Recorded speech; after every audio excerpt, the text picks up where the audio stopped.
Well, good evening, everybody. Thanks for coming. Thank you for the venue, superb venue here in Leeds. I just want to set the scene tonight. I've reached the pinnacle of my political career. I've become the warm-up artist for John Grogan. So John and I are good friends. Long before we were MPs, we were keen on the idea of devolution. Now, a lot of people might not know what devolution means. It means taking power away from Whitehall and Westminster and giving it to the regions. And recently you will have seen a new mayor in Manchester, Andy Burnham, who's got 12 authorities under his wing. In Liverpool, Steve Rotherham, again, a number of authorities under his wing, and given powers by central government to spend on local projects, on infrastructure, in Andy's case, on business regeneration and social care, which is quite interesting. But we look at Yorkshire and the Humber as 6.5 million people, bigger than Scotland, bigger than Ireland, and bigger than Wales.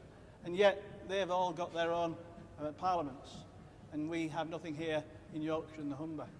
This is not in any way party political. It's about the need to shape the future of our region and our cities. Yes, we're doing well. Cities like Leeds and other cities in the north are doing really well, but we could do so much more. We're talking about cutting the journey time down to London by half an hour. Well, my view is, so what? I'd much rather get from Hull to Liverpool in a reasonable time. Why does it take me, when I go from Bradford to Liverpool, nearly 3 hours on the train to do business in Liverpool? And so, as a region, we've got to start to stand up for ourselves. The politicians are doing their best, but they need to do more. They need to know that business and all of the communities are behind them in what we're trying to achieve. Now, I don't know what the answer is in terms of what it looks like. I did start off on the basis of having, a Yorkshire Parliament with the first Tyke as the First Minister. But, I'm not sure that that can be achieved. But what can be achieved is people working together. And I think if the business communities argue the case of the need to have support in the north, I'm a former minister in government, and I know what Whitehall think of the north when they used to try and set my diary, for meetings in the north. They used to think that Leeds and Newcastle were within 20 minutes of each other. And that's not, exaggerating the situation. They genuinely believe that was the case, that you could get around the north very easily because it was a small place up there.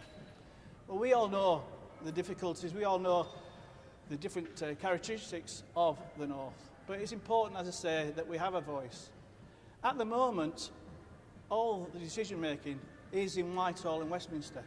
Now, that didn't used to be the case. We used to have a government office in Leeds where we could go as politicians, as business, and argue the case for big projects here in the north and in Yorkshire. But now we have to go to London. Any decision that's taken is taken in London, in Whitehall by the civil servants, or in Westminster by the politicians. So I think that's wrong. I think particularly with Brexit and all the challenges facing the business community and all of us, that we need to have decision making based in the region. Nobody knows the region better than the businesses and the communities and the people that live in the region. So we need to work hard on that. So I hope that you'll join with us. We've been going at this now for over 3 years. To be fair to the former Chancellor George Osborne, he talked about the Northern Powerhouse, but there was a lot of talking and not a lot of action. We need to get the action now. We need to get the decision making in place. So I'll stop at that point, and we're going to take questions later on. But I'll hand you over now to John Grogan MP for Keeper. Thank you very much. Thank you, Gerry. Thank you.